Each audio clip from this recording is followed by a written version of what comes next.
Looking back on my younger years, I don't really have the best memory, but for some reason, one is always stuck in my head, and that was the day this new girl showed up to my class. It was January. We had just gotten back from winter break, and she looked a little nervous. But even more than that, she looked evil. I just couldn't handle all of these little cowboys to the point you would have thought I moved from up north.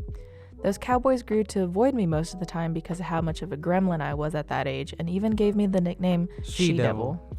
We never really spoke during this time, but I definitely heard her referred to as that. Despite that, she always stuck out to me. Even as a 7-year-old, I knew that there was something about her. In second grade, I had that bald kid in my class again, and I remember my best friend Sarah told me that she thought he had a crush on me since she always saw him staring at me. I don't remember even being friends with each other, let alone staring. Anyway, after that, we literally never spoke again until, fast forward to 7th grade. 5 years have passed, and my best friend Ethan got with her best friend Hannah. You would think, oh, this is where they finally fall in love. Nah. In fact, I had a different girlfriend at the time, and honestly, we still weren't relevant to each other. We literally spoke, once. We really only remembered we existed because Hannah and Ethan were together, and we were all in band too. But in 8th grade, our friends had broken up. They still stayed pretty close though, so we started to hang out practically every day after school at our elementary school park, under the supervision of my grandma and one of my chihuahuas as they walked around the school. I actually started to like Ethan for the tiniest bit, and even told Aiden that I liked his best friend in the band hall.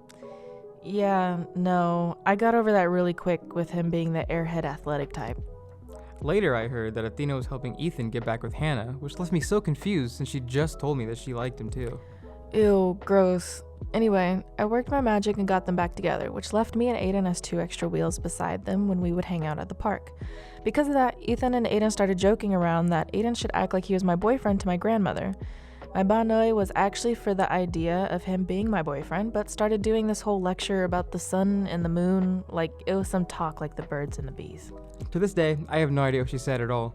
Her grandma's a Vietnamese immigrant, so not to offend her, Ethan and I just smiled and laughed when she did.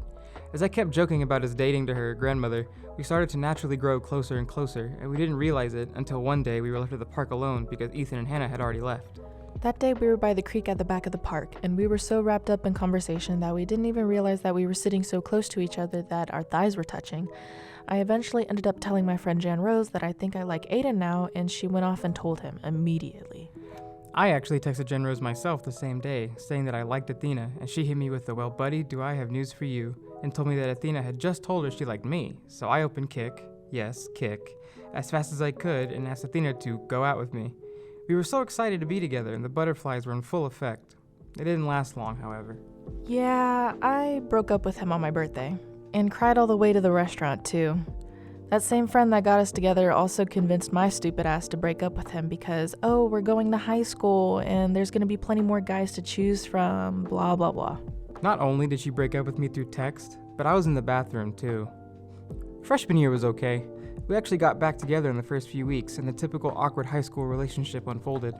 We made our friends uncomfortable being cutesy and ignoring everyone else for each other, but the worst is when we got caught sending scandalous texts to each other.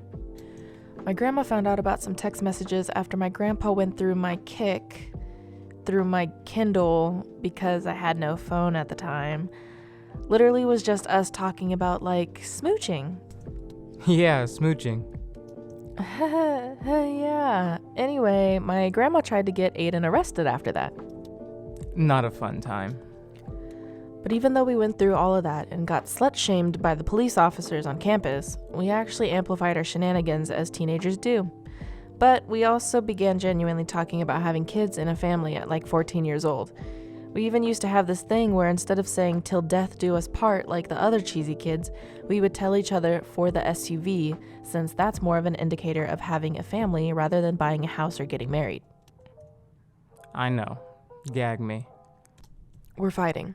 We're going to fight after recording this. But we were kids, and this helped us get through some rough times.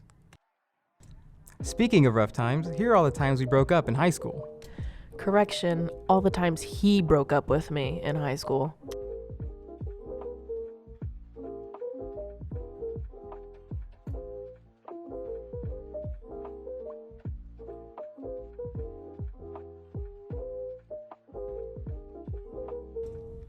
And after all that, I was able to beg myself over the phone back into her good graces. Jesus Christ, was I terrible back then. I don't know why I took him back. Even my therapist here at UNT was like, "What, are y'all still together?" Not too long after taking Aiden back, it was time for us to graduate high school. How exciting! I met his extended family for the first time while I was at his house 2 days before graduation, specifically his cousin Clemente and his abuela Rachel. You know, I'm trying to pull out all the stops here. Gotta please the POC grandma. Anyway, I thought I did a great job with my introduction, but I had to head back home. Cut to me and my grandmother fighting as per usual. And then she kicks me out the same day after I get upset at her for refusing to go to my graduation. She said she wasn't going to go, so ultimately that was going to prevent my aunts and uncles from wanting to go either. Depressing situation, sure, but at least I had Aiden. Thankfully, she had already warned me to be on standby, so I scooped her up and back to my house we went. Only to be greeted by Clemente and Rachel again, while I have a little carry-on size suitcase and my cap and gown in tow. Clemente as well, that was quick, was the cherry on top for the night. And after all of that, all those years of being around each other, the off and on high school drama and the sudden moving in, our love has only gotten stronger, and Athena's really become family for not just me, but my parents and siblings too. We went to college together and had to continue learning along the way in our relationship, but now we're about to graduate. It is crazy and extremely non-traditional, but at the same time, because we're here now and came out on top, I couldn't ask for anyone else.